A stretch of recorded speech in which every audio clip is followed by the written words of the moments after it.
Uh-huh.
Mm,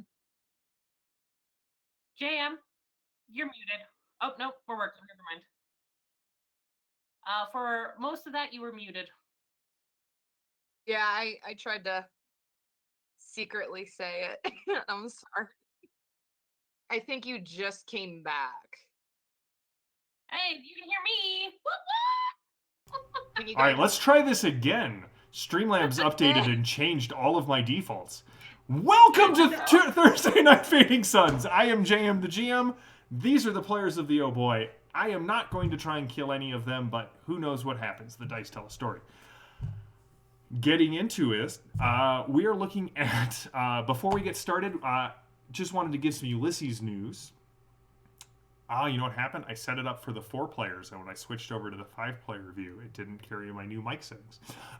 You can go to Kickstarter right now and check out the Ulysses International Kickstarter for Aventuria, Epic Adventures and Extraordinary Heroes, a brand new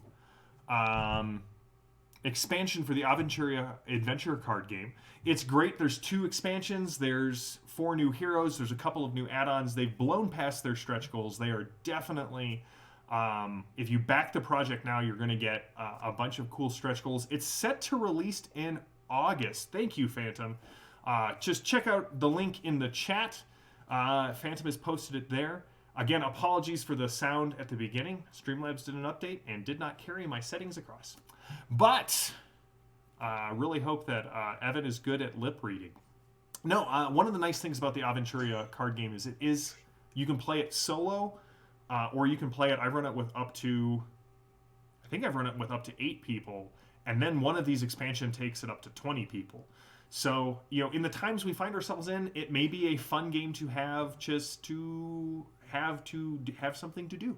I enjoy it. If you want to go check out all the stuff in the new Kickstarter, go over to the Ulysses International YouTube channel. You can find last Thursday I did a stream showing off all of the cards, talking about the mechanics, and giving you a run through of the Curse of Borbarat, a mega dungeon that was once occupied by the biggest, baddest, most evil guy in all of the Dark Eye. At least one of them. Borbarat is just, not a great guy. It's got a good name to it, though. Borbarat. Check that out. It's set to ship.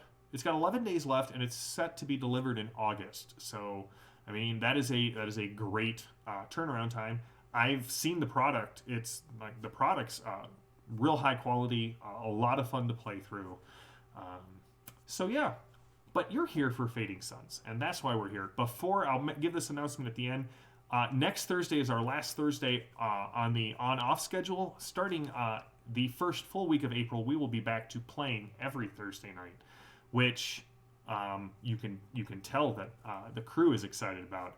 I am super excited about it because that just means I get more stories in every week, and I love that. So, when we last left off, the truth about Jexa's 50% of Jexa's heritage was revealed. Calypso Mars and Braxton Mendez. We don't know much about what happened. Were they lovers in the night? Were they head over heels involved, but Calypso was just too wild and too violent to be pinned down? Who knows? But what we do know is that it has been revealed that Jexa, our very own engineer on the ship of the Oh Boy, is not just Gemma and Calypso's adopted daughter, but actually Calypso Mars' biological daughter. As Gregor tried to navigate all of the topsy-turvy new information, Gemma, Val, and Perpetua dealt with a orrery and a old artifact known as the Collector, who was apparently liquefying people to feed the orrery in this building that had been repurposed as a shrine. Love you, Chad. Repurposed as a shrine to the Eschatonic Order. They managed to not get trapped by the Collector, but when we left off, Jexa, finally seeing a visual of her father, has him tell her, "You have to leave. Get off the planet. Don't let the Engineers Guild get a hold of you." And Jexa heard kind of crackling through the squawker link, the Collector's voice asking, "What do you want?" And the line went dead. And so, as the crew of the Oh Boys all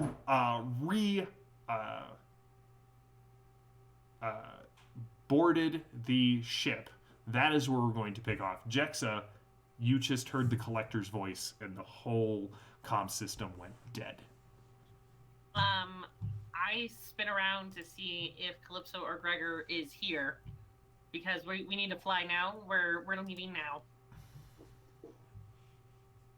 I think we're there. Okay. Yeah, we're there. Great. We're leaving. We gotta go. We gotta go save him. That thing. It's there. The Collector is with my dad. Okay, I don't know what the Collector is, but okay. Are you? I guess we can take the Oh Boy. I thought we didn't. Listen, I know this is a big day for both of us. You finding out that Calypso's your mom, and me finding out that, Calypso's your mom. But, Right, Gregor. What? No, that... Oh, no. Okay, so my dad was talking to you about... me. There... You know what? There's... Gregor just walks out of... Yes, much like Maddie. Gregor just... Calypso will You can hear from the hall. Get the ship started! But remember, we couldn't fly to Jexa's dad because there's no place to land the ship. We'll make a place to land. Time is now of the essence, and I can't stand how awkward I feel right now, so let's go.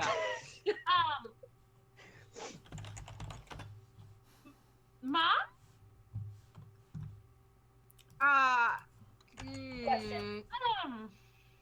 Just so Maddie understands the scene, as Gemma fades into a wall, is Jexa still stoned? Jexa, please It's been a while. Why don't you give me a vigor plus endurance roll? Hang on, let me find my low rolling dice. Let's really hope she fails this so that she has no clue what Gregor's talking about. And while that happens, Perpetua is going to pull up maps of where we are and see if we can find a place to land. All right. closer to where we need to be. Go ahead and give me a perception plus survival roll, and don't forget it is favored because of your think machine. Since I have VP stored up from last time, I'm going to use a whole lot of them to get my endurance and vigor up to 19. Okay. Taking a deep breath, you kind of smack yourself in the face a couple of times. Okay. My poor little pile is so small now.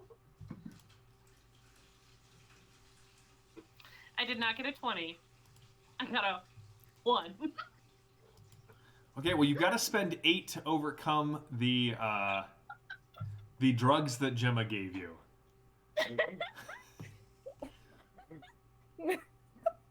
Okay, so now I have 6 VP. However, I will use one of my weird points to turn it into 3, so I have the 8 to overcome.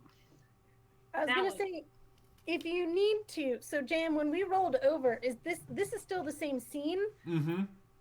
So would I still have the same amount of VP I had from last time, or would it go back to the bank? Remember, you can't bank between rolls, so... Dang it, I was sitting on 40 VP. Oh, yeah. No, that's... Yeah. I mean, you could just spend a bunch of it right now on whatever next roll you make. Like, I'm going to get plus 20 to my next roll. All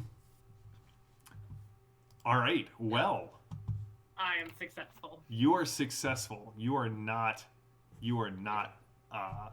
so high as Evan sort of wished you to be.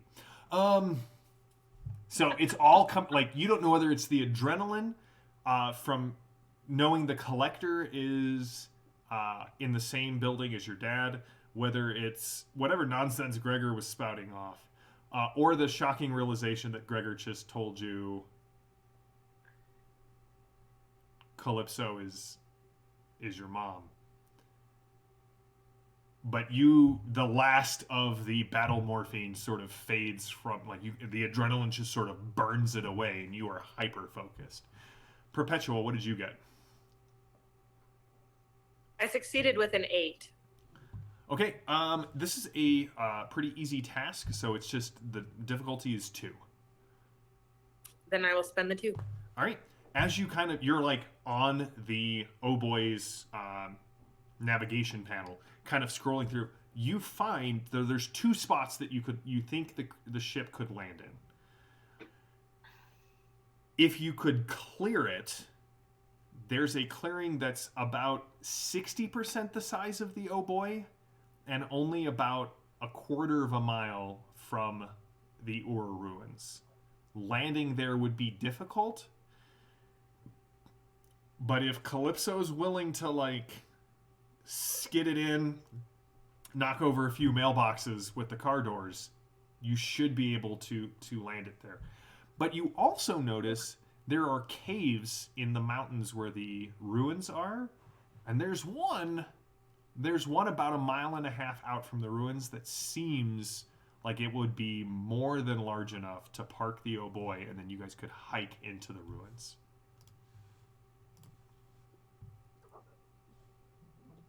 Okay. Go ahead. Sorry. No, I was just gonna say she can use her Daredevil, or whichever one we figured it out last time, to park it. I think. So, I mean, in terms of trick flying, I think that's great, but we'll be out in the open if we're, in this clearing, versus if we're in the caves. I'm not sure what we're going to discover, but possibly it will give us a little bit more of an element of surprise, or at least give us some more information that we can gather.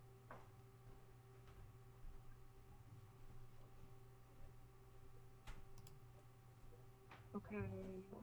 So where do we go? Do I go to the caves? Do I fly into the caves? Do I fly into the plains? Plains? she's having a day, so that's why I'm acting like an idiot, just so everybody's aware. Yeah. So if you wanna, Caves sound good. We can hide the ship in the caves. So caves sound. Yeah. The comm comes on. Jexa, you're saying caves an awful lot.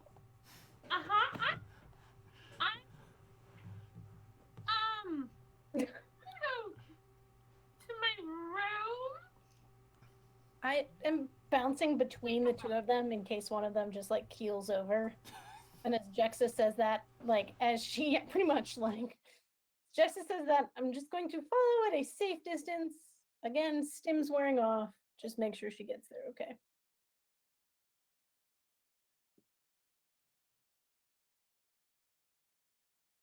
Yeah. as she leaves the room, Calypso's just gonna be like, okay, this is terribly awkward.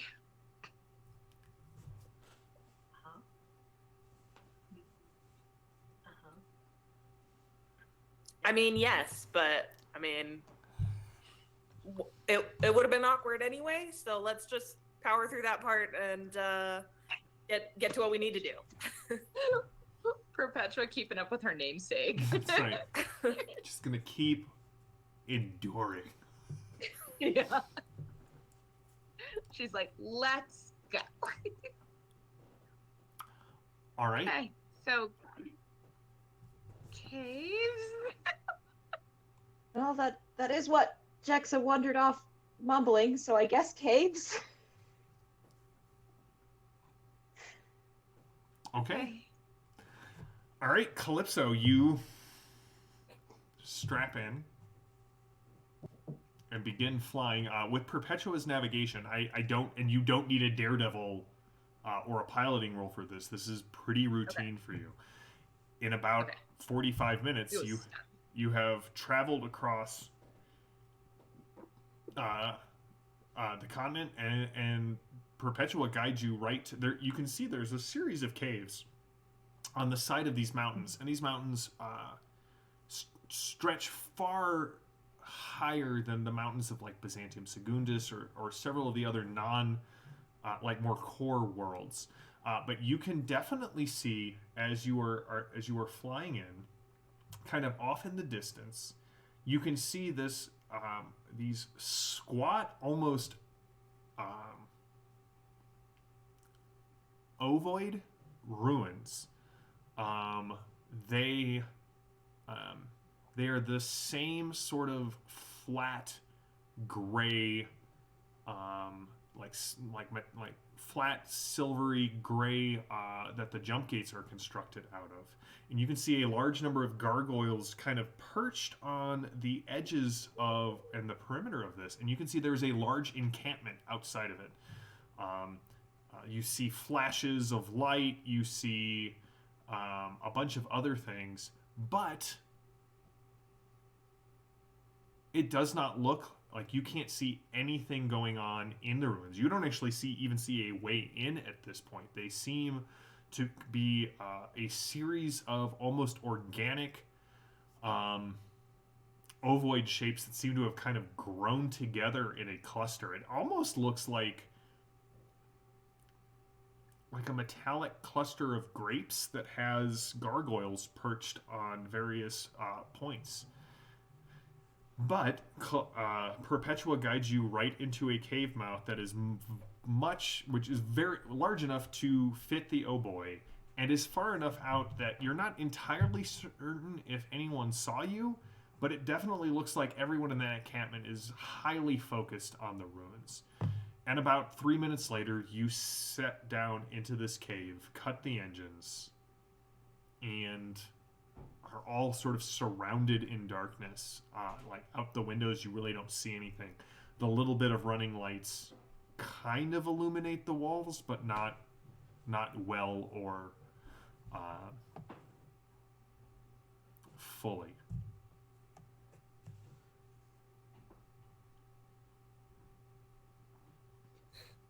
As Jexa walks back to her room, I'm just from a safe distance.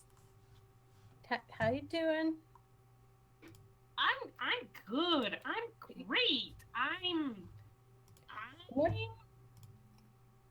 The more times you say it, the less I think you are. Uh-huh. Do you need anything? I am going to go tinker with something. Let me know when we're at the caves where for my dad.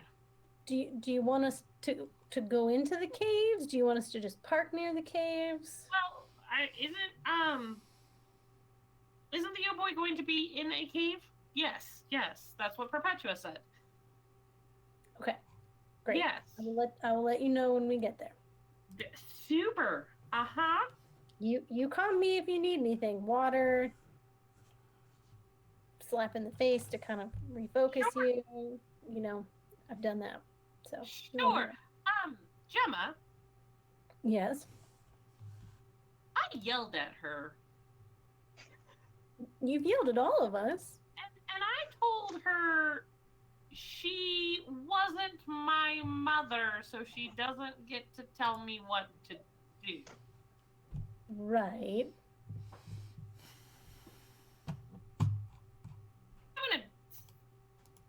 Yeah. Okay. Remind me how old you are, Jexa?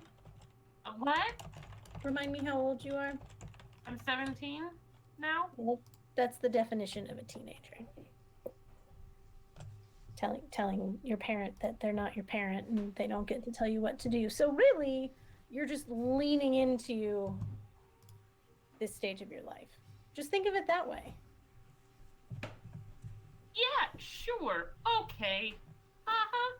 I'm going to go into my room and the door will close behind me. JM, on that 45 minutes as as Calypso was flying, Jexa was going over any information that her dad had given her about her mom, with her AI. Okay. And just like trying to see if it matches up at all. All right, I would like you to give me a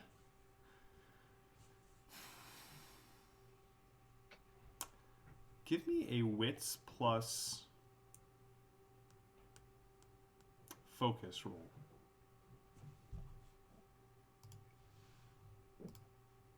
Yeah, that's an 18 out of 11. 18 out of 11. Cool. All right, so, I mean, Calypso is in her late 30s. Mm-hmm. I mean, you guess. The one person that asked that question was definitely shot in the face repeatedly until dead. Yeah, I remember that. The timeline sort of matches up. But your dad always said that, like,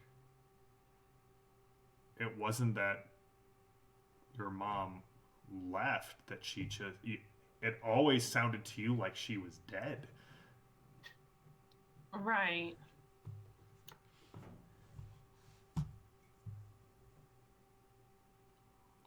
Uh-huh. Okay. But as you kind of look at it, like, you start pulling in, like, data from the ship's archives and things you have collected over the years, kind of categorizing and looking at it sort of back and forth. And, man, like, it really looks like Calypso, Captain Mars, space pirate, murderer, privateer, wanted woman, hunted woman, like all of this sort of dashing, debonair pirate, mistress Purveyor of fine hats, of the wearer of ruffled shirts and spectacular hats. It looks like her career started about the time you turned 2. America's darling. Weird point for Evan. As you kind of sit there and look at it, like there's a couple of things like before you were born, but it really looks like the legend of Calypso as a pirate, as someone who takes things from others, as someone who basically lived like a unburdened rock star. The more you look at it, more it's really clear that started about when you were about 2 or 3. Right around the time that your dad always said that your mom kind of died. It looked like if she is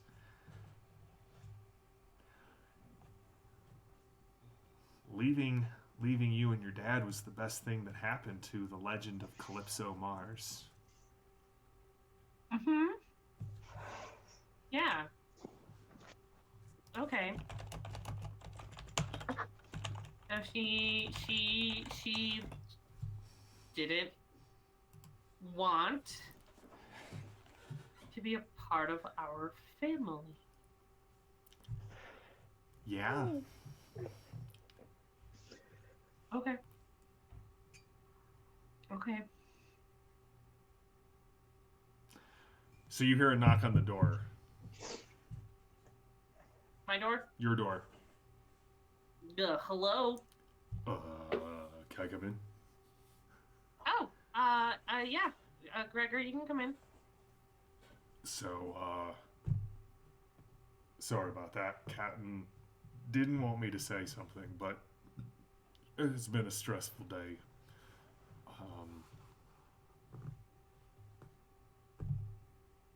You okay?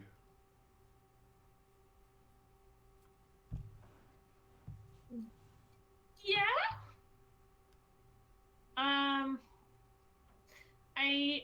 I think I'm as okay as I can be. Yeah, I know that.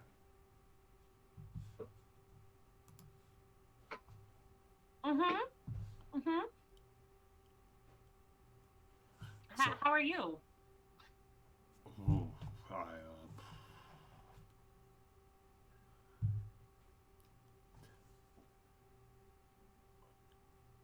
you know that moment where you're fixing an artificial gravity generator, but you gotta turn it off and then back on so that all of the safeties re-engage, and that feeling like your stomach is both trying to come out of your mouth and out of your ass at the same time. Mm-hmm. Yeah. I would rather be doing that right now. Right. Mm-hmm. But No, I mean, I definitely feel like that is what's happening. Mm-hmm. But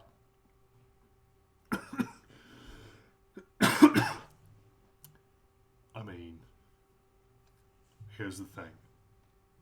Anyone on this ship knows what it's like to have a mother they don't get along with. It's me. Right. Right. And here's the thing. Mm-hmm.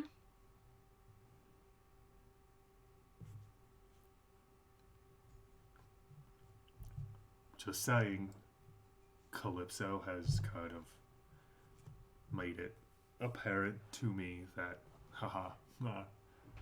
sorry, that my mom is not as bad as I remember her. So Right. She seems very nice. that's what everyone keeps saying, and I'm not. It's not about my mother. This is about your mother, and Right.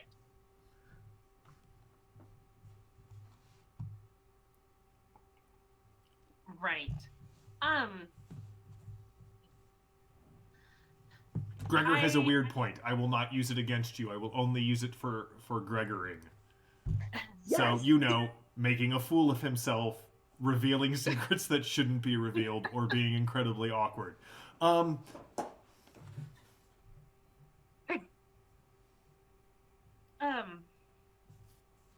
I like Calypso.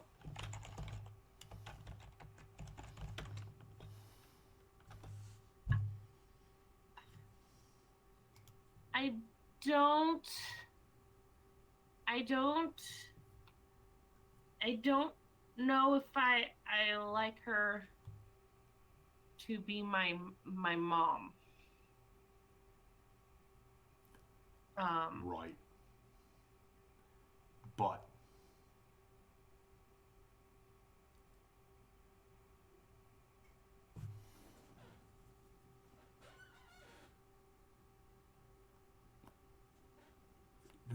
Gemma's always saying to trust my gut. Mm-hmm. So you know my spanner? Yeah. I don't like it most of the time. It's heavy. It's obnoxious. It doesn't work for anything but for the things I need it to. Right. The captain is like my... No, don't tell her I said this. The captain is like my spanner, I think, in this situation. Okay. You may not like it, but it's the best tool for the job. Right. Of mom. Right. Right. Right. Right. Right. I get. Okay. Yeah. No, I get what you're saying. Just saying. Gemma. Sorry, not Gemma. Jexa kind of leans over and puts an arm around Gregor. He got... Thanks. Right. No, I mean, we all have a lot to deal with, but I think as far as first fatherly advice conversation goes, this went well. Back outside. You're going to make a great stepdad. Val, Gemma, Perpetua, Calypso, what are you doing while all of this is going on? We have our ears pressed to the door, obviously. Calypso's probably crying in the bathroom. Nope. Moved a bun, and my head is just. You look outside of the bathroom. Perpetua has one of the glasses from the mess hall. Gemma's battle buns have shifted to the left as she's pressing her ear. Val, what are you doing? I probably settled the kids in the mess hall with some food and like some tea or something, and then I'm just gonna spend the rest of the time getting my pack together with my explosives, making sure my guns are functioning, and checking that I have everything I need. Okay. But I want to settle in the kids first. They are quite grateful. And as they sit down, they attack, Orica and Marius attack the food with a relish and abandon that you recall from your days as a youth in Lemon Canaan. I also need you to give me a perception plus observe roll real quick. We'll come back to that in a second. Calypso, as you stand in the restroom, you still see just that little bit of lipstick you haven't been able to get off the mirror from that one time that you wrote the message on the mirror for the Inquisitor and then shoved his corpse down the toilet. Oh, Good Oh. times. Happier moments in your history. So what's going on in your head? Like as I mean, the ship is following the, you flew the ship there. So what's going on in my head right now? Well, I think she's kind of in panic mode. I think there's a sense of embarrassment, a sense of I want to immediately explain the situation, and a sense of if I just space everybody, I won't have to deal with it. That is hyperbolic. Right. No, I hear you. Add it to my list. But yeah. So you flew the ship there and you sort of retreated then into the refresher. Okay. Yeah. Jim, I listen for a second and then feel embarrassed. Can I go look at the Yeah. spark? If Yeah, I don't if know Gemma the whole thing, leaves, just you're kinda like- leaving too. Can Perpetual and I, between my military weapon understanding and her think machine, try and discern any pattern to these flashing lights? Like, is it the site itself that has? I thought you said there were flashing lights. Yeah, at the yeah. site. No, I know exactly what you're talking about. Okay. Is it the site itself, or is it something that the encampment outside the site is doing? As you guys, you have to disembark the ship, right? See, once I find a word that I'm looking for, I just like using it over and over again. I'm like, what's the word for getting on a ship? I finally got to embark. So you exit the Oh Boy. The cave is cold, although kind of it takes a while for that chill to sink in as the Oh Boy's engines are providing enough radiant heat to sort of warm a bit of the cave. You can hear your footsteps, especially Gemma's footsteps, just kind of echoing throughout this cave. And as you kind of reach the cave mouth and look down, you can see that there is a very narrow ledge, about 3/4 of a meter wide, that kind of angles down, and after about 100 meters connects to a path that then travels down into the forest towards the ruins. But between Perpetua and Gemma, you both realize these are they are not military weapons, Gemma. You established that right off the bat. Perpetua, you've seen these before because as a member of the Order of St. Paulus, you are usually on the forefront of these explorations, and those are industrial grade mining lasers, and they are attempting to burn a hole through the outer wall of these Ur ruins as you watch. The flashes are actually where they come from the interactions between essentially the ultraviolet light interacting with some mineral. So you're not actually seeing the mining lasers fire. You're seeing sort of the coronal flash as they burn away particularly reactive particles in the structure.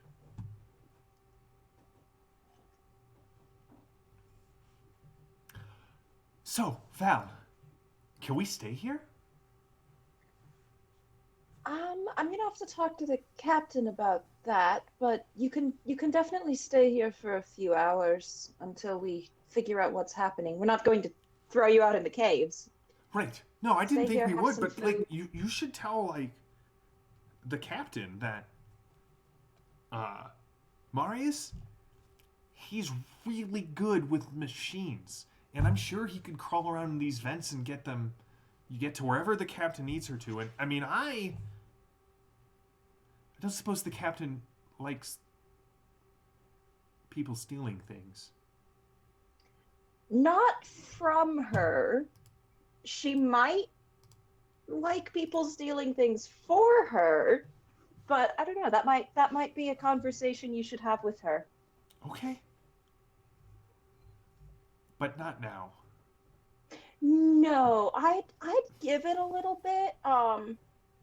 It's kind of been a rough day, so I'd give us a little time to figure out exactly what's going on. But stay here, have food, Like, get some sleep. Marius hasn't said anything. There's just the sound of someone chewing a too much food and struggling to like actually. Marius eats like someone afraid you are going to take it away from him, so he's trying to get as much of it into his mouth as he can. Okay. We'll... You can stay in my cabin for now until we figure out what's happening. Okay. All right? Try to get some sleep after you eat. We can do that. Thank you. You're welcome. You all, well, Mars and Val, you hear the sound of Jexa's bunk door kind of very quickly being opened and then kind of closed behind. Gregor comes into the mess. Go,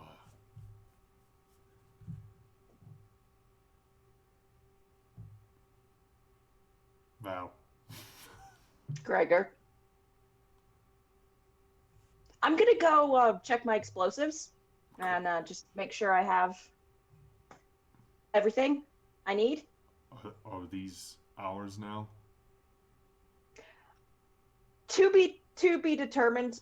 They're staying in my cabin until we can figure out what's happening. Right. In one day, Gregor goes from having 0 kids to 3. and Frank, right? And Frank. So, all right, you go. I like how everyone's scattered. What was that roll I made? Oh yeah, what did you get on that? I succeeded with an 11. All right. So, you know that locket that you carry around? Yeah, the one I always wear. Yeah. It's starting to get warm. Not hot, not uncomfortably so. But it almost feels like, you know, when you stand in front of a speaker and you can feel the bass kind of moving through you? Imagine that just like very low on the locket that you're wearing. As I'm walking off to give Calypso and Gregor a little space, I'm probably trying to find Gemma and Perpetua, catch up with them. I'm just going to take it off and look at it. So what does it look like? It's just like a little kind of oval piece of metal with kind of a crystal in the middle that's just on a chain, and she's had it since her parents gave it to her. Right. As you kind of hold it up to look at it, and you briefly see a flash from the gem, and the metal of the locket seems to ripple a little bit and then re-solidify. Has it ever done this before? Not even once. I'm gonna go try to find Gemma and Perpetua Okay. as quickly as possible at this point.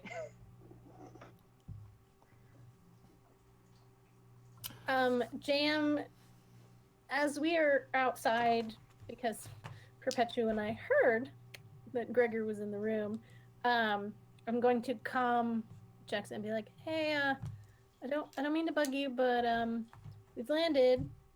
Perpetua and I are just outside trying to figure out what our next step is."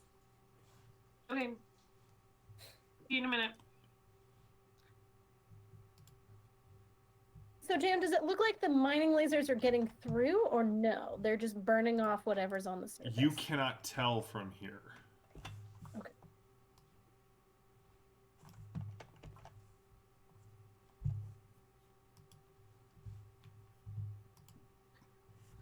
All right.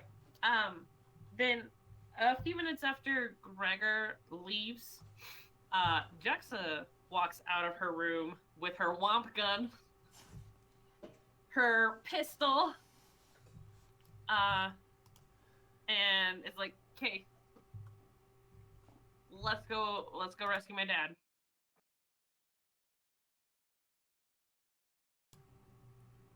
Calypso, you are basically the only one kind of out there at this point, as Jexa comes out and kind of declares this to the ship.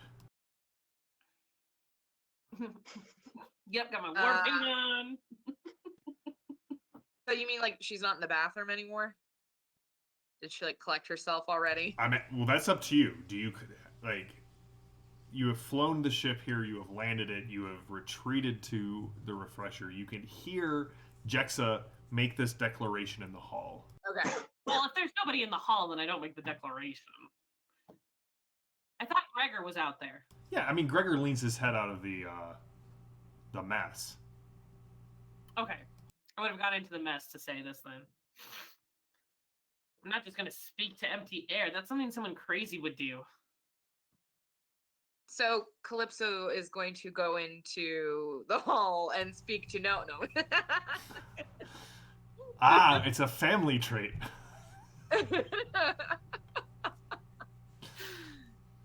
Calypso will come out of the refresher. It's just such a nicer word for bathroom or restroom, but unfortunately that's not in our world.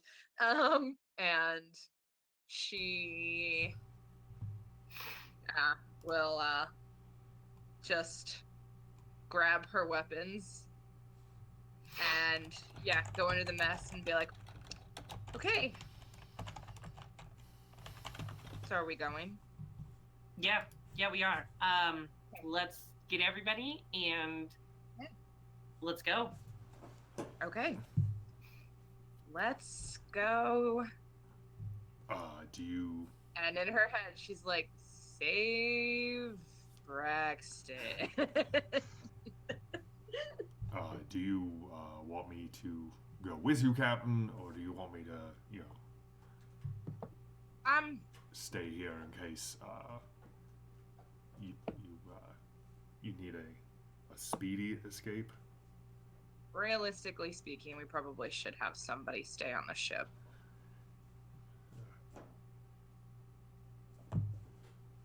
And I mean, I absolutely volunteer as tribute, but I think that this is laundry that I need to hang to dry. Air it out. It's a different than putting laundry in.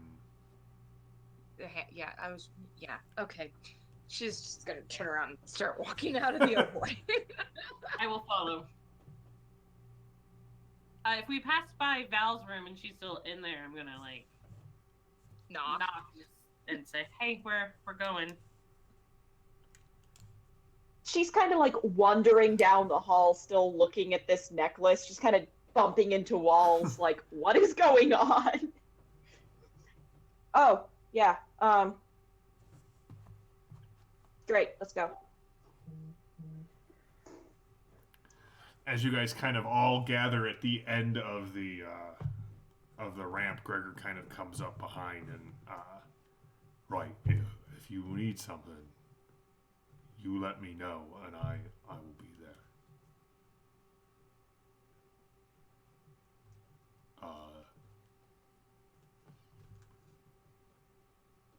Be careful.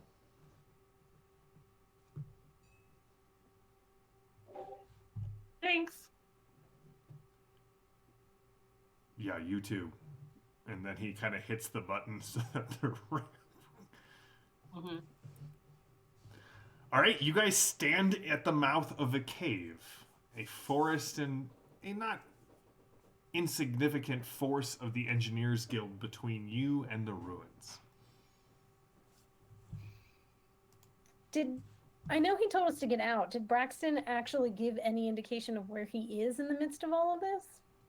No. We just know he's inside in the ruins. If we were able to contact him, would Perpetua be able to figure out a map and a route to him?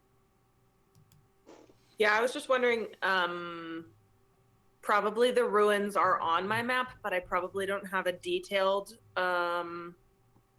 layout. You don't.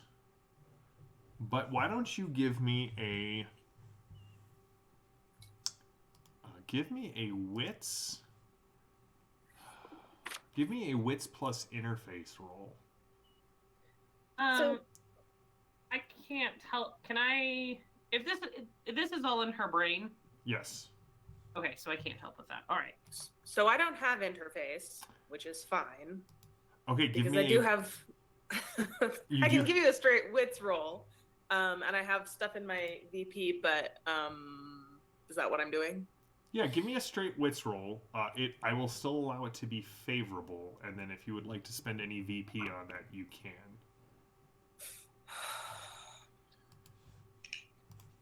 Jam, while she's rolling, so Braxton is in the ruins. Do we get the impression that this mining outfit is Derek's?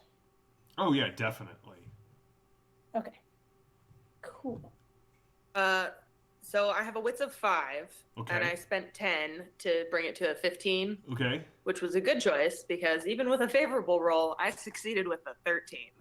Nice. All right, so you're gonna have to spend 8 of those to overcome the resistance of this roll. But based spend off 8. the communications that you have received, based off of like the sensor readings and what information you have from the Order of St. Paulus, you can pinpoint at least where he was sending the transmission from to within about 20 meters. So like right 120 feet radius. Did I do that right? Yeah. No. Oh, 60 Diameter. meter radius. Yeah, 60 meter radius. Yes. Yeah. 60 foot radius, 120 meter diameter. Yes. Very good. So I mean, do we have like a map that I can show people? Yeah, you can Or call it up. am I just gonna be like, follow me? Yeah. So I'm gonna call one up and kind of show them this is where we're aiming. All right. So, what's the plan? I think we want to avoid the large army, sneak in as much as we can, and perhaps sneak Braxton out. Okay. From this I definitely- vantage point, we're like above the army, right? Yes. Can I look for kind of the best path through or around that I think would be least likely to be noticed? Yeah, give me a wits plus stealth roll. Okay. That's what I was hoping for. This should be good. Succeed with an 11. Okay. So So I'll spend 6, I guess. all right. Yeah, you have a path that gets you into through the forest and kind of into the forest cover as quickly as possible. And actually, as you are watching this, Perpetua and Val again, you see kind of the area as you guys follow Perpetua and Val down the cliffside and into the forest. You notice certain irregularities in these ovoid shapes that you can see where they're like where the Engineers Guild is concentrating their firepower, if you will, from these mining lasers. And if that same sort of pattern that they're attacking is indicative of a door, then there might be other ways to identify other entrances into the ruins. All right, as you head down, night is falling, and the forest is eerily silent, save for the crunching of 5 pairs of boots. The crunching of 4 pairs of boots and the thumping of 2 lumbering pairs of boots. I'll let you decide who that is. I'm gonna try to be as quiet as possible. The lumbering is totally Val. Totally. That's fair.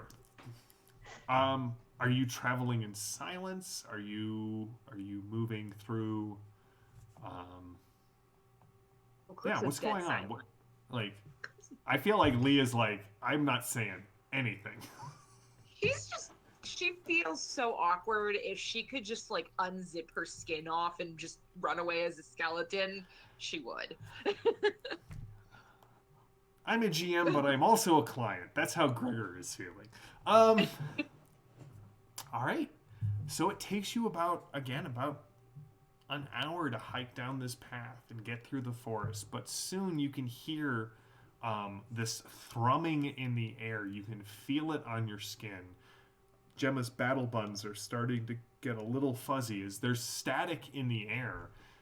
Perpetua, you know this is a side effect of these high-powered mining lasers. You are getting close to it. You can hear the crackling, and soon you can see these flashes of light through the branches and foliage of the forest as you near the ruins. They are incredibly noisy. You can hear the sounds of turbines. You can hear the sounds of machines and engines and people yelling orders back and forth. No, there's still no change.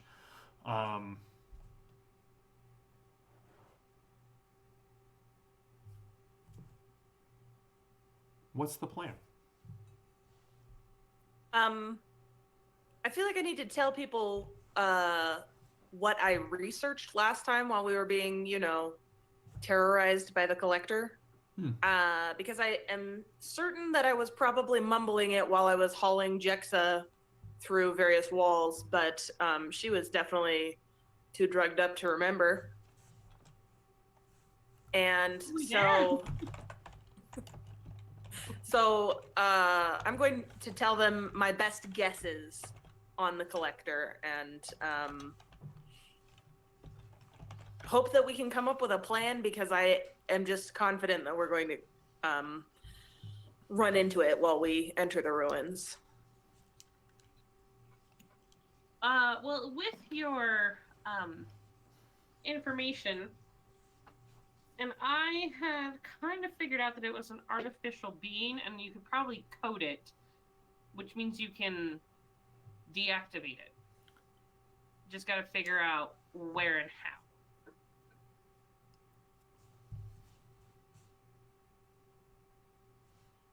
Yeah. But the plan in general is to find a door in, right? And sneaky. Real quick. Mm-hmm. I'm going to encourage the group to reflect on their actions in the past couple days, because I remember what gargoyles did last time, and just going to remind them. Okay, so Perpetua, and I'm going to say this, well, it's really hard for me to try and walk quietly and talk quietly and share this, so imagine that as you will. So we went through this jump gate, and there were gargoyles, and those of the group who had most recently bent the truth or the law or you name it were more affected by the gargoyles than those who had not. So if these are at all similar, you might want to, think some work on the meditation practices I've been sharing with the group. I have some litanies if you would like to meditate on those as we walk. We've seen these before. They tend to not react kindly to those that color outside the lines, as it were. After Gemma says that, Jexa kind of leans over to Calypso and says, just kind of quietly, I don't know if Calypso can even hear her, but she says, I'm sorry for what I said, and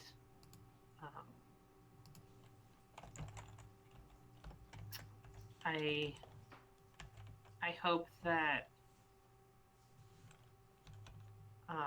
you can explain what happened. You mean why I wasn't there? Yeah. Yeah. If we survive this, which right now, considering what we're facing, is a monumental if, we'll have that talk. But for now, we have to get your dad by any means necessary. Right.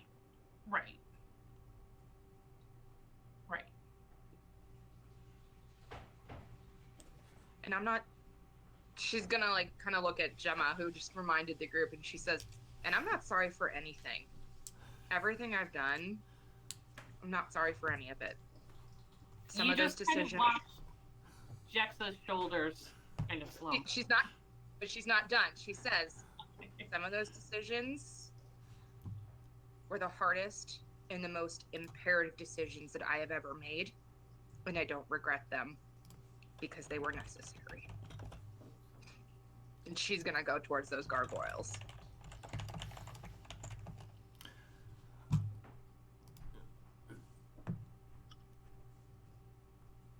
Jexa, as this all happens, that nagging suspicion that you, like, when you put everything together, just sort of bubbles back up.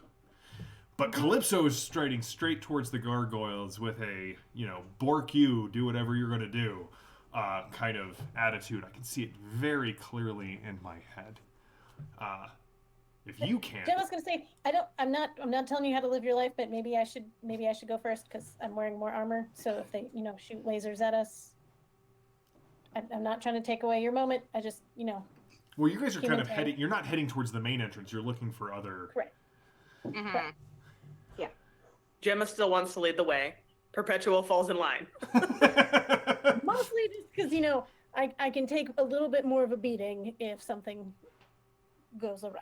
I feel like Perpetua is one magnetized stick away from just kind of pushing Gemma ahead of her through whatever ruins you guys find yourself in. All right, Listen, so I learned very well from Runner what to do and when to do what I'm told. that's right. You're really good at what you do, but what you do is not shoot people or be shot at. Okay, so we have Calypso and Gemma in the lead. Perpetua very clearly falling into line behind Gemma. What about Val and Jexa? I think Val's kind of trailing a little behind. She's still got her necklace kind of in her hand and is still just kind of looking at it, trying to figure out what's going on with it, trying to figure out see if there's any kind of, the whole time we've been walking, she's kind of been looking at it, seeing if there's any writing on it she missed, any signs that it's any kind of tech. Now she's looking at it and trying to figure out what is this made out of? Why is it doing this? Can I see it? Yeah, she's where you're holding got it it? in her hand. Yeah, she's just kind of turning it over and over in her hand, just kind of staring at it as she was walking along. So I'll ask, what is it? It's a necklace my parents gave me a long time ago, and it's getting warm and it's doing weird things. Do you know what it's made out of or why it's doing this? And I'll kind of pass it over to Perpetua to look at. What do I know about it? What do you know about it? Give me a perception plus observe roll. Actually, everyone give me a perception plus observe roll.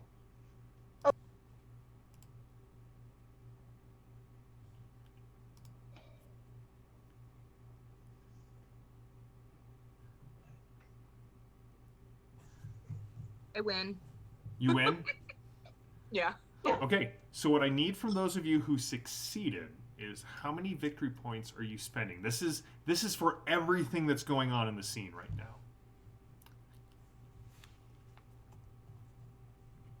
Yeah, I'll spend 8 as well. Who else is spending 8? Perpetua. Gemma And now Calypso. Gemma and Mars, how much are you spending? I'll spend 10 because I got them. Might as well use them. Calypso? I'll just do the 8. I'll just match everybody else, All right. Everybody else has water at the table.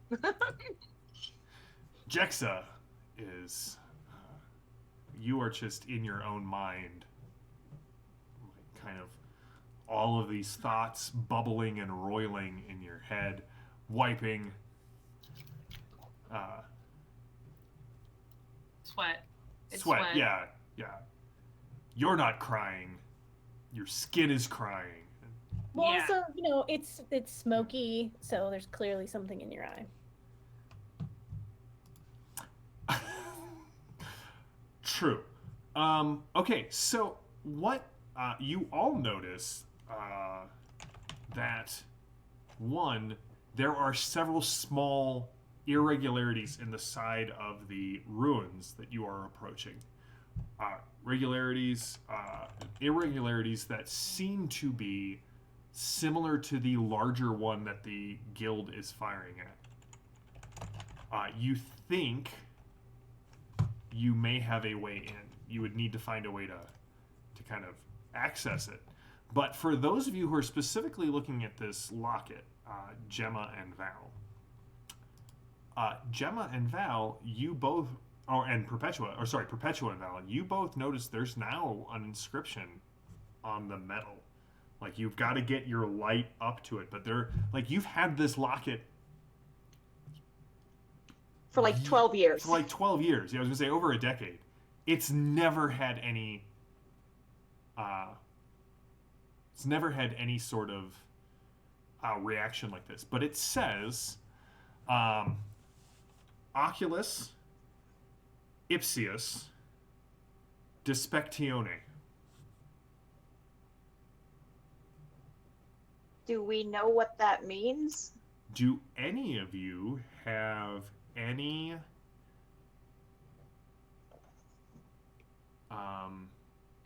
capabilities related to language?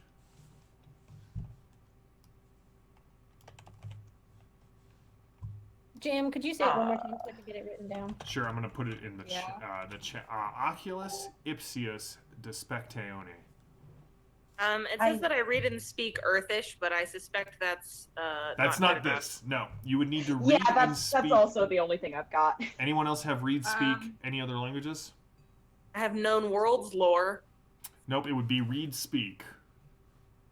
Speak, vagabond, and patios. Okay, so those are that's like the trade language and sort of a. I speak church. Do you speak church? I mean, I have cathedral customs, sistal batter lore.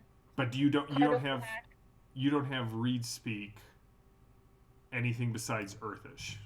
No. All right. So with your cathedral lore, Evan, we need Father Bell. Right.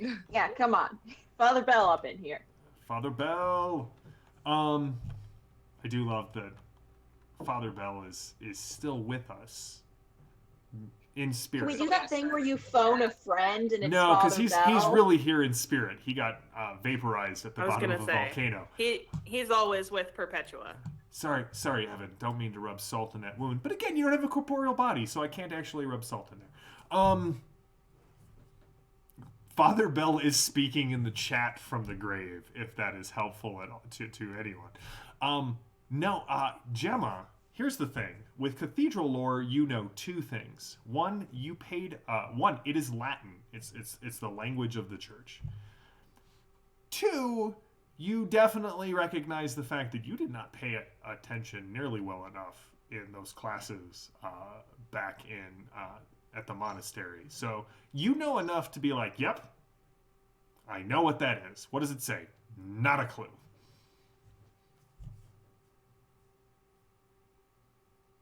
I don't suppose I could.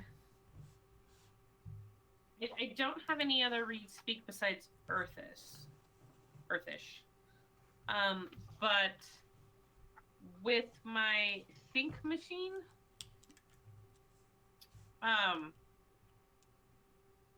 and knowing as an engineer that Oculus sounds a lot like Eyeball. Eyeballs, glasses, looking, like ocular. There's the word I was looking for. Now you're gonna just use it for the rest of the night. I know how that goes. Like knowing that Oculus sounds a lot like ocular. And if this is Latin, could my think machine like try to sort it through? No. Nope. Okay. Nope. Without the actual capability. Right. Like. Okay. But Gemma, you spent those extra 2 VPs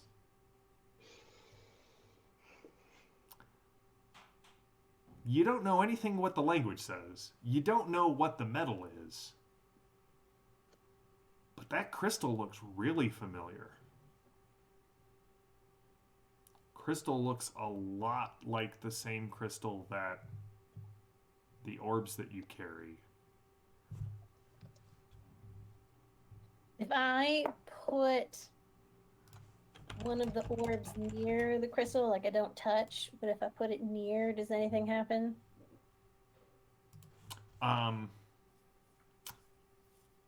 As you put them near Val's, as you start to bring them close, you can see a light kind of resonates between the orbs in your hand, and as you watch, it almost looks as if the light is drawn into the crystal of Val's amulet. Is it in any way diminishing the orbs, or is it just fueling the crystal? Does that make sense? What was the question again? Sorry. Is it any way diminishing the crystal, or does it just look like the crystals or the orbs are charging the crystal? That's what it looks like. Okay. I move it. But the orbs are starting to glow brighter and Whoa. and brighter. Yeah, I'll step in front of the light and try to like. Meanwhile, Sorry. Calypso, you get to the wall and Do give that. the double deuce to a pair of gargoyles, who Yes, stare I do. down, looming above you, but do not seem to react. There are two of those discrepancies in the almost uniformity of the ruins, kind of near you. In terms of like the guild, are they maintaining like their forces, so to speak, close to this wall, or do they keep them? They are mainly focused on the southern end of the ruins, and you guys are kind of on the northeastern end. That's where Perpetua and Val kind of took you in. Okay.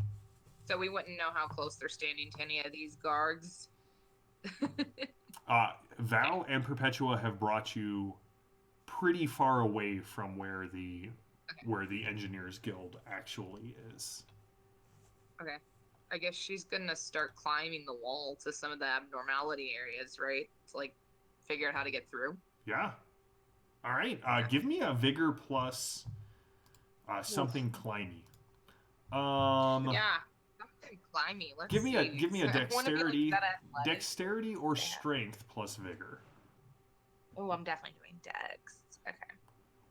All right. By the way, like as you guys are all looking at these things, you kind of look up and Calypso's gone. Like she's just. We should probably go catch up with her. Yep. I'll just I want to keep my necklace out, but just kind of wrap the chain around my wrist so I don't drop it. Okay. But still have it where I can keep an eye on it if anything changes. All right. I succeed. You succeed? All right, Calypso, this is going to take 4 VP to actually scale the side of these ruins. But you get up to one of these impressions or, discontinuities in the wall. And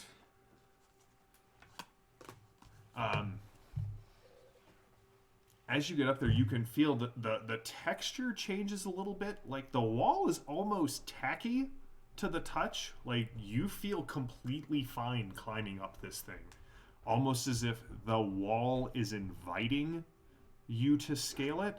But when you get to that discontinuity, it is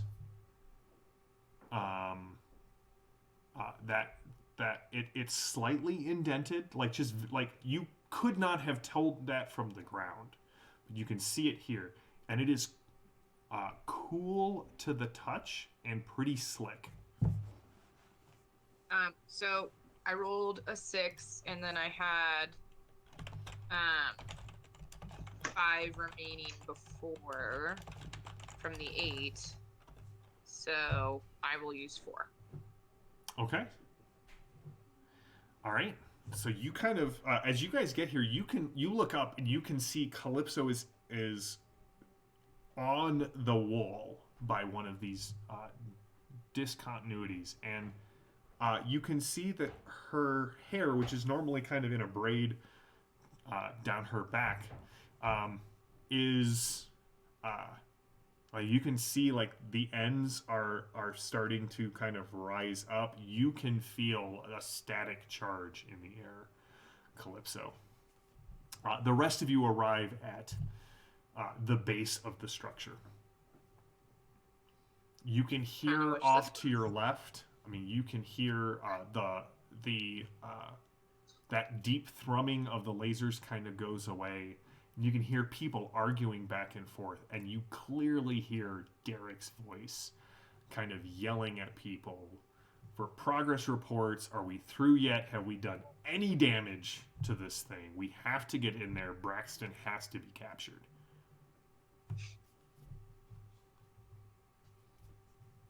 Climb. Yeah, you get all the way up there. You are in that little depression now. Oh, okay. Mm-hmm. Well, where does she see that she can go next? Well, if this thing is a door, you don't necessarily see how to open it at this point. She'll string together a couple curse words, and then she'll kind of just start banging with her.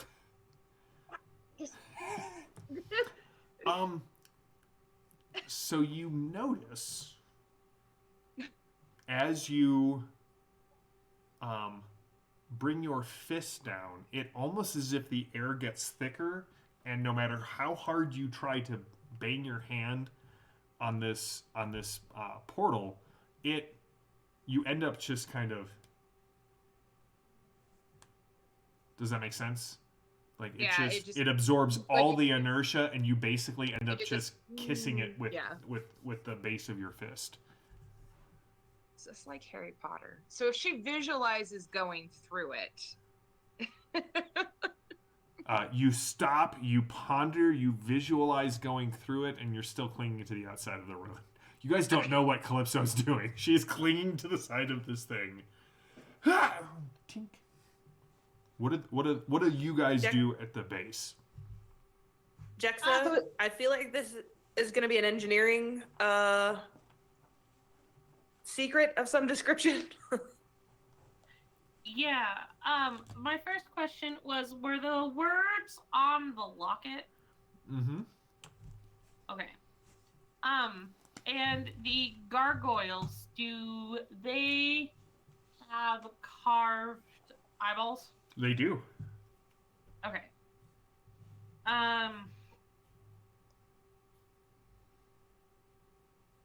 So Val's necklace isn't reacting to any of the wall.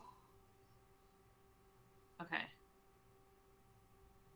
Is there anything written around the gargoyles? You would have to climb much higher than even Mars is right now to get to within, to get close enough to a gargoyle to read it. Okay. Or to see if there's anything written there. Okay. Okay, before we climb up, I'm actually going to turn and look at Gemma and say, do you think there's any prayers? Yeah, I was gonna walk up and remove whatever glove or gauntlet or whatever I have on my hand. And I have kind of the orbs tucked under my arm to dampen them, but holding them, I don't know, reluctantly just touch the wall and see what I feel, if there's any reaction, if there's anything. It definitely feels tacky. Okay. But when you pull it away, it's not like there's any residue or anything on your hand, but you really, you get the feel, when you touch the wall, you can feel as if your skin is sticking to it till you kind of peel it away. Like wet paint, kind of. Ugh. Hate that.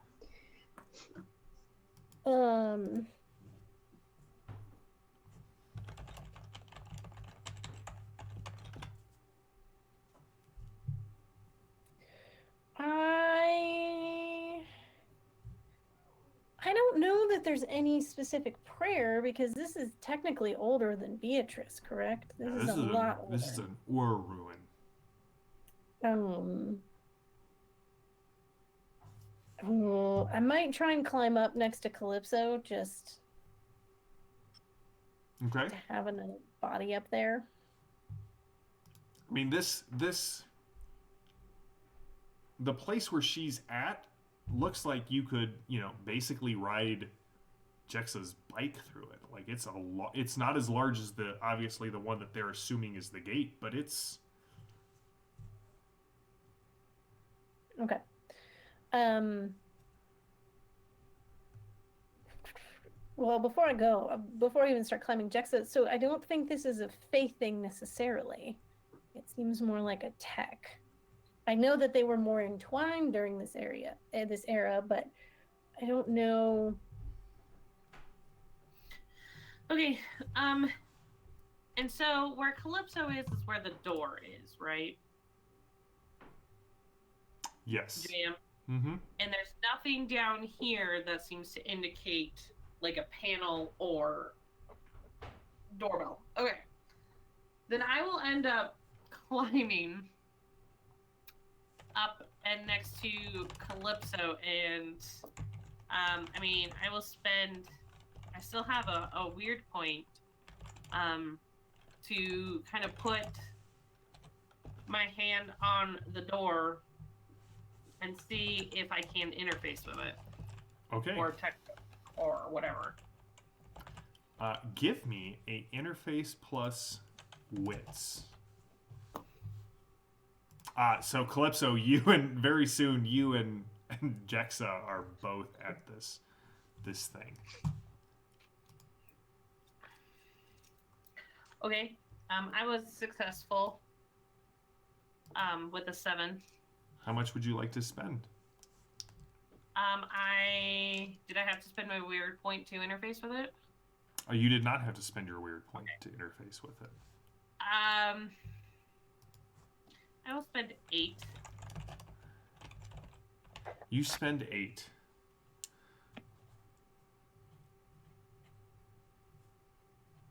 All right, Jexa, it takes you about 10 minutes as you are analyzing the data coming through your hand and kind of looking at all of this with Calypso hanging right there with you. Mm-hmm. And what you see is that it is a series of, like, you can't perceive them, but what your think machine is telling you through the sensors built into your hand is that there are a series of interlocking panels that essentially reduce the force of anything coming at it and sort of shunts it into the interstitial spaces between atoms. Mm-hmm. And so blowing it up will not work. You can't force the door. Okay. However, with 8, you want to spend a weird point for a bit of inspiration? Yeah, that's all I got left. All right. Your think machine seems almost eager to aid you. And then you see it. You see it.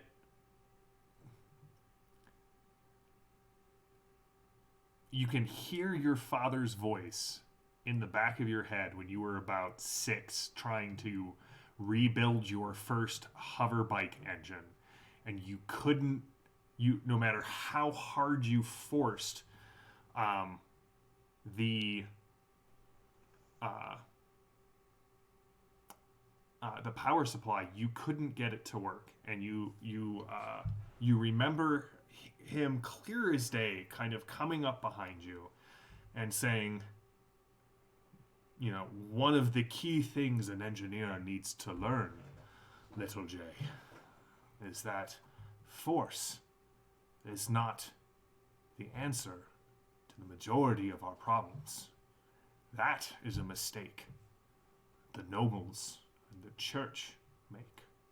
We know, and you in your memory, you watch him sort of just kind of slip the power supply in and give it a tiny twist, and it just gets sucked into the engine. The whole thing roars to life.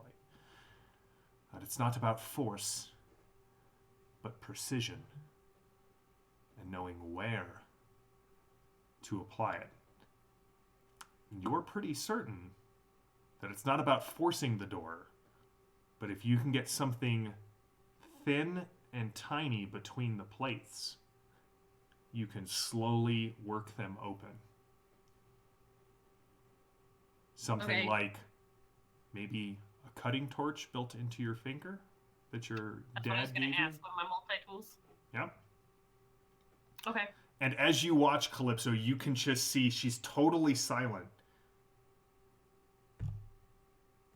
Finger kind of bends back into revealing a multi-tool, goes through several things. And as you watch, while you hear the roar and the thunder and the power of the Engineers Guild, this young woman very carefully touches about 30 points that you can't discern, and the panels just fall into space, revealing a tunnel down into the ruins. All right, guys. She'll be proud, but she's still freaked out.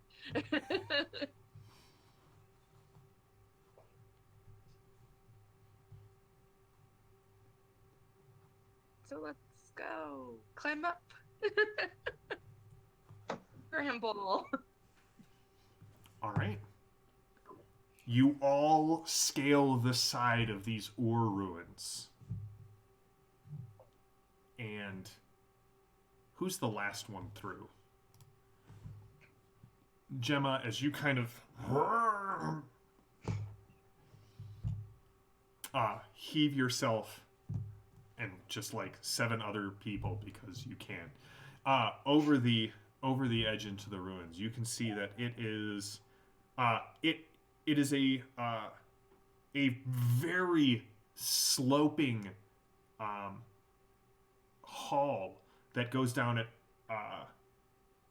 far steeper than 45 degrees.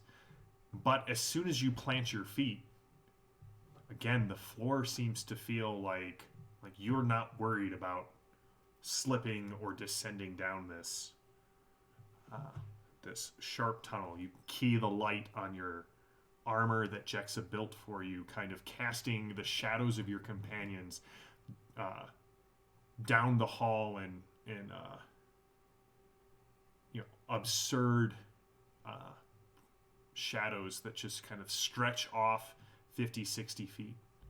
And you can hear behind you this metallic clinking noise, and as you watch, the panels slowly return to their place, and the door behind you grows smaller and smaller until it just disappears. There's a wall behind you. Calypso and Jexa in the lead. You head down into these ruins, and on the light from Jexa's armor, you see that first pool of quicksilver as it's slowly moving off at an angle from the slope of the stairs. You know the collector has been through here. And that's where we will pause for tonight. And in 2 weeks, we will return to our weekly schedule, and we will find out what is going on in the ore ruins. What is going to happen to the crew of the Oh Boy? Restar, I'm sorry. We'll get the replay up, but what does this mean for the crew of the Oh Boy? The bonds that have been formed are sort of being stretched, and they're under pressure. But I feel like you guys only made it into the ruins here because you guys did a great job working as a crew tonight, despite all of these issues that have arisen. So I'm really looking forward to 2 weeks to kind of see what happens next. ending on sort of a mysterious and somber tone tonight. I look forward to seeing you all in 2 weeks when we return to, our weekly schedule on the Ulysses International channel. Thank you to Ulysses International, one, for creating the newest edition of Fading Suns, and then allowing us to, play test and stream this. We're approaching.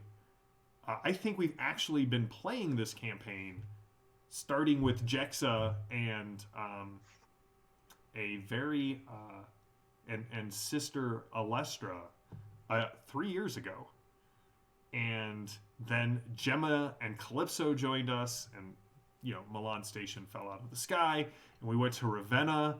And so when we reach the 3-year anniversary, or of the game, we're gonna do a night where we just kind of talk about the whole campaign and reminisce and get Perpetua and Val's input onto what they've enjoyed about Fading Suns. But for tonight, please check out all the other great shows on the Ulysses International channel. Ulysses Worlds is a great one. It keeps you up to date on all of the cool things going on with Ulysses. Heretical Musings, if you like Fading Suns, that is the show to watch.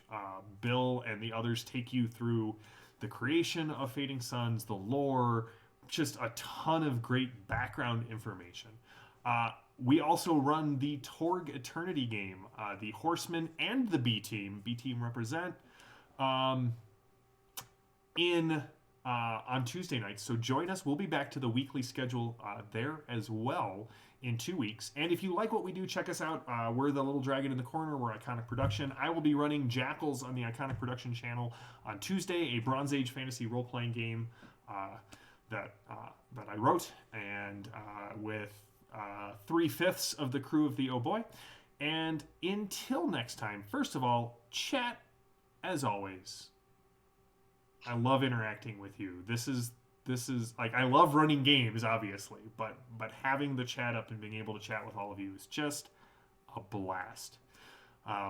And I believe tomorrow morning on the Ulysses International channel, our very own Mark from the Torg Eternity crew, the guy who plays Anton, and Sir Archibald Peacock, Sergeant Afoot, we'll be running Fading Suns on the Ulysses stream. So check that out if you are awake at I want to say it's like 8:30 or 9 Mountain Time. So until 2 weeks from now, until then, stay safe, stay healthy, stay gaming. I am JM, your game master. These are the crew of the Oh Boy. This is Fading Suns on the Ulysses International channel. Have a wonderful week. We will see you all soon. Bye.